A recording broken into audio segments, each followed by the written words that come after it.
Hi every one, എല്ലാവർക്കും പുതിയൊരു വീഡിയോയിലേക്ക് വീണ്ടും സ്വാഗതം. ഇന്നത്തെ റെസിപ്പി പ്രഥമനാണ്. ഓണമൊക്കെ അല്ലേ, അപ്പോൾ ഒരു പ്രഥമനൊക്കെ ആവും. അപ്പോൾ പ്രഥമൻ ഉണ്ടാക്കാൻ വേണ്ടി ഞാനിവിടെ ഒരു 150 ഗ്രാമോളം ചെറുപയർ പരിപ്പ് എടുത്തിട്ടുണ്ട്. പിന്നെ 1-ാം പാൽ എടുത്തിട്ടുണ്ട്, 2-ാം പാൽ എടുത്തിട്ടുണ്ട്, 3-ാം പാലും എടുത്തിട്ടുണ്ട്. പിന്നെ നമുക്ക് മധുരത്തിന് ആവശ്യമായിട്ട് വെല്ലം വേണം. പിന്നെ നമ്മൾ താളിക്കാനായിട്ട് നെയ്യും പിന്നെ തേങ്ങാക്കൊത്തും കാഷ്യും കിസ്മിസൊക്കെ നമുക്ക് ചേർത്ത് കൊടുക്കാം.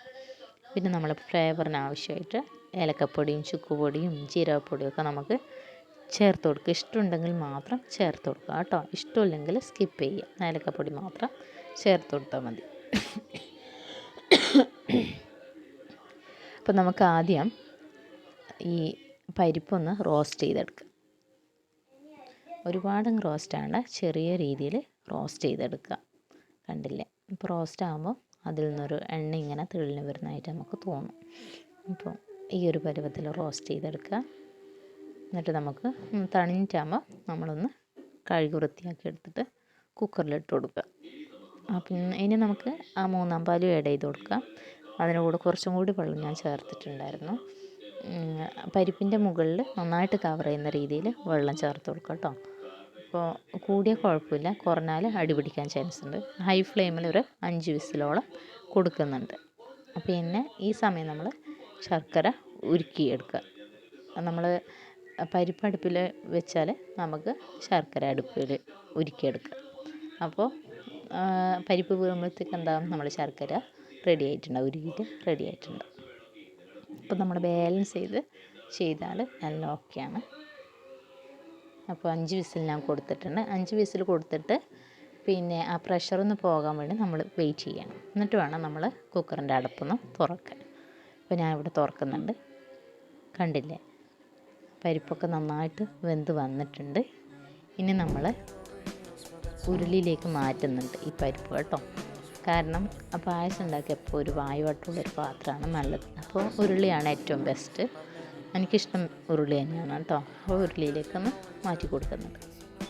എന്നിട്ട് നന്നായിട്ട് താവി വെച്ചിട്ട് പരിപ്പൊന്ന് ഉടച്ചെടുക്കുക. ഒരുപാടങ്ങ് എന്താ പറയണ്ടേ, കഞ്ഞി പോലെ അങ്ങ് ആവണ്ട, ജസ്റ്റ് ഒന്ന് ഉടച്ചെടുക്കുക കേട്ടോ. അപ്പോൾ അത്യാവശ്യം ഞാൻ ഉടച്ചെടുത്തിട്ടുണ്ട്. ഇനി നമുക്ക് ഉരുക്കി വെച്ച ശർക്കരയോ വെല്ലോ എന്താണെന്ന് ചോദിച്ചാൽ ചേർത്ത് കൊടുക്കുക. ഞാനിവിടെ വെല്ലമാണ് ഉരുക്കിയിട്ടുള്ളത്, അപ്പോൾ വെല്ലം ഞാൻ ചേർത്ത് കൊടുക്കുന്നുണ്ട്. എന്നിട്ട് നന്നായിട്ട് നമ്മൾ മിക്സ് ചെയ്ത് കൊടുക്കുക. തീ കത്തിച്ചിട്ട് നമ്മൾ എന്ത് ചെയ്യുക, ഇതൊന്ന് കുറുക്കിയെടുക്കുക. ഹൈ ഫ്ലെയിമിൽ വെച്ചിട്ട് തന്നെ നമുക്ക് കുറുക്കിയെടുക്കുക കേട്ടോ. കുറച്ചല്ലേ ഉള്ളൂ, അപ്പോൾ ഹൈ ഫ്ലെയിമിൽ വെച്ചിട്ട് നമ്മൾ കുറുക്കിയെടുക്കുക. ലോ ഫ്ലെയിമിൽ വെച്ച് നമ്മൾ ഒരുപാട് സമയം വെയിറ്റ് ചെയ്യേണ്ടി വരും. അപ്പോൾ ഹൈയും ലോയും അങ്ങനെ കൂട്ടി കുറച്ച് നമുക്ക് എന്ത് ചെയ്യാം, കുറുക്കിയെടുക്കുക. അപ്പോൾ കൈവിടാതെ നമ്മൾ പായസം ഇളക്കാൻ ശ്രദ്ധിക്കണം കേട്ടോ. കൈ അവിടെ വിട്ടാൽ നമ്മൾ പായസം ഉണ്ടാവും, അടി പിടിക്കും. അപ്പോൾ കൈവിടാതെ നമ്മൾ ഇളക്കി കൊണ്ടിരിക്കണം. പിന്നെ കുറച്ച് ക്ഷമ വേണം പായസം ഉണ്ടാക്കാൻ, കാരണം ഇതൊക്കെ ഒന്ന് യോജിച്ച് വരണ്ടേ, അപ്പോഴാണല്ലോ പായസം ടേസ്റ്റ് വരും. അപ്പോൾ അത്യാവശ്യം ഒന്ന് കുറുകിയിട്ടുണ്ട്. ഇനി നമുക്ക് 2-ാം പാൽ ചേർത്ത് കൊടുക്കുക. 2-ാം പാൽ ചേർത്തിട്ട് നന്നായിട്ടൊന്ന് മിക്സ് ചെയ്യുക. എന്നിട്ട് നമ്മൾ കുറുക്കി എടുക്കുകയാണ് ചെയ്യുന്നത്. ഒന്ന് കുറുകി വരണം. ഇപ്പം വെള്ളം പോലെയല്ലേ കിടക്കുന്നത്.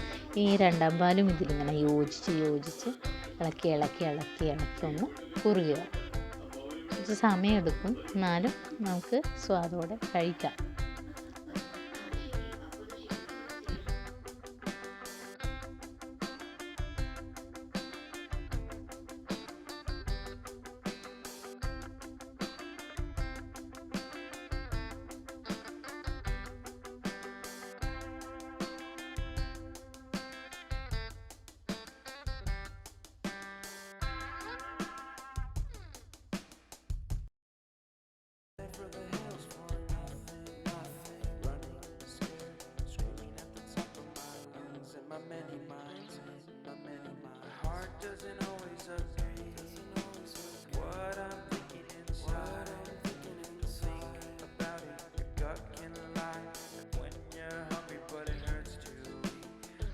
Actually wanna die, no matter how bad it tastes, I want it. Here's a metaphor for my life.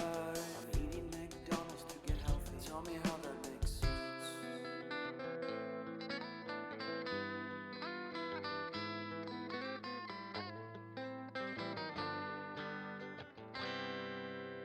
അപ്പോൾ നമ്മളെ രണ്ടാം പാൽ ഒഴിച്ചിട്ട് ഏകദേശം ഒന്ന് കുറുകി വന്നു. അപ്പോൾ നമുക്ക് ഒന്നാം പാൽ ഒഴിച്ച് കൊടുക്കാം. ഒന്നാം പാൽ ഒഴിച്ച് ഗ്യാസ് അങ്ങ് ഓഫ് ചെയ്തിട്ടുണ്ട് ഞാൻ. ഒന്നാം പാൽ ഒഴിച്ച് നമ്മൾ ഗ്യാസ് ഓണാക്കണ്ട കേട്ടോ, ഓഫാക്കിയിടണം. തിളക്കേണ്ടെന്ന് ആവശ്യമില്ല. തിളച്ചാൽ പിരിഞ്ഞു പോകും പാൽ, എല്ലാവർക്കും അറിയുന്നതല്ലേ. അപ്പോൾ നന്നായിട്ടൊന്ന് മിക്സ് ചെയ്ത് കൊടുക്കുന്നുണ്ട്. കാരണം ലാസ്റ്റ് നമ്മൾ ഒന്നാം പാലിൽ ഒഴിച്ചത്, അപ്പോൾ ഒന്നാം പാൽ കുറച്ചേ ഉണ്ടാവും. അപ്പോൾ നല്ല കട്ടിപ്പാലായിരിക്കും. അപ്പോൾ അത് എല്ലാ സ്ഥലത്തും യോജിക്കാൻ വേണ്ടിയിട്ട് നന്നായിട്ടൊന്ന് മിക്സ് ചെയ്ത് കൊടുക്കുക. അപ്പോൾ ചൂടുള്ള പായസം നമ്മൾ തീ ഓഫാക്കിയാലും ചൂടുണ്ടാവും. അതുകൊണ്ട് നന്നായിട്ടൊന്ന് മിക്സ് ചെയ്താൽ മിക്സ് ആയിക്കോളും.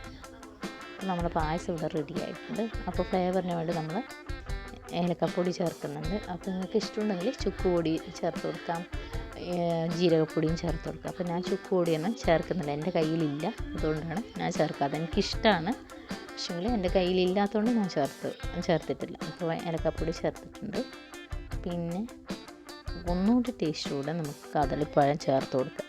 കദളിപ്പഴം കയ്യിലുണ്ടെങ്കിൽ ഒരു 2 കദളിപ്പഴം മിക്സിയിൽ അരച്ചിട്ട് നന്നായിട്ട് അരച്ചിട്ട് കുറച്ച് വെല്ലവും നമ്മൾ ഉരുക്കി വെച്ച് ശർക്കരപ്പാനിയോ വെല്ലത്തിൻ്റെയോ എന്തെങ്കിലും ഉണ്ടെങ്കിൽ ശർക്കരപ്പാനിയും കൂടി ചേർത്തിട്ട് നന്നായിട്ടൊന്ന് പേസ്റ്റ് രൂപത്തിലാക്കിയിട്ട് അതും കൂടി ഇതിൽ ചേർത്ത് കൊടുത്താൽ നല്ല ടേസ്റ്റ് കിട്ടും കേട്ടോ. നമ്മൾ പണ്ട് സദ്യയിലൊക്കെ കഴിക്കുന്ന പ്രഥമനില്ലേ, ഒരു ചെറിയൊരു പുളിയൊക്കെ കിട്ടുന്ന, അപ്പോൾ അങ്ങനെ കിട്ടുന്നുണ്ടെങ്കിൽ നമ്മൾ കദളിപ്പഴം ഉണ്ടെങ്കിൽ 2 പഴം അരച്ച് ചേർത്ത് കൊടുത്താൽ മതി. അപ്പോൾ നമുക്കതൊന്നും കിട്ടാനില്ല. അപ്പോൾ നമ്മൾ ഉള്ളത് വെച്ചിട്ട് അഡ്ജസ്റ്റ് ചെയ്യുന്നു. ഒന്ന് ബാലൻസ് ചെയ്യാം, മധുരം ഒന്ന് ബാലൻസ് ചെയ്യാൻ വേണ്ടി ഒരു നുള്ളുപ്പും ചേർത്ത് കൊടുത്തിട്ടുണ്ട് കേട്ടോ. എന്നിട്ട് നന്നായിട്ടൊന്ന് മിക്സ് ചെയ്തിട്ട് നമ്മൾ പായസം അങ്ങ് മാറ്റി വെച്ചിട്ടുണ്ട്. ഇനി നമുക്ക് താളിച്ചെടുക്കാം. ഒരു തക്ക് നമ്മൾ അടുപ്പിൽ വെച്ചിട്ടുണ്ട്. അതിലേക്ക് അത്യാവശ്യം നെയ്യൊക്കെ ഒഴിച്ചിട്ടുണ്ട്. പ്രഥമനിൽ അത്യാവശ്യം നെയ്യൊക്കെ വേണം കേട്ടോ, പിശുക്കൊന്നും ചെയ്യരുത്. നെയ്യ് ചൂടായാൽ തേങ്ങാക്കൊത്തിടുക. തേങ്ങാക്കൊത്തൊന്ന് മൂത്ത് വരുമ്പോൾ അതിൻ്റെ കൂടെ കാഷ്യൂവും കിസ്മിസൊക്കെ ഇട്ടിട്ട് നന്നായിട്ടൊന്ന് മൂപ്പിച്ചെടുത്തിട്ട് പായസത്തിലേക്കങ്ങ് ചേർത്ത് കൊടുക്കുക.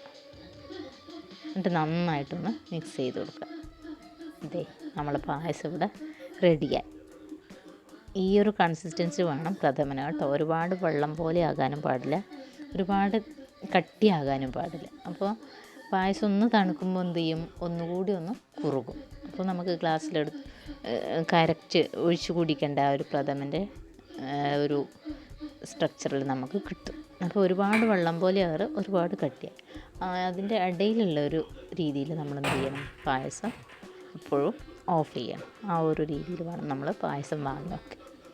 അപ്പോൾ നമ്മൾ പായസം എല്ലാവർക്കും ഇഷ്ടമായി എന്ന് വിചാരിക്കുന്നു. അടുത്ത വീഡിയോയിൽ കാണാം.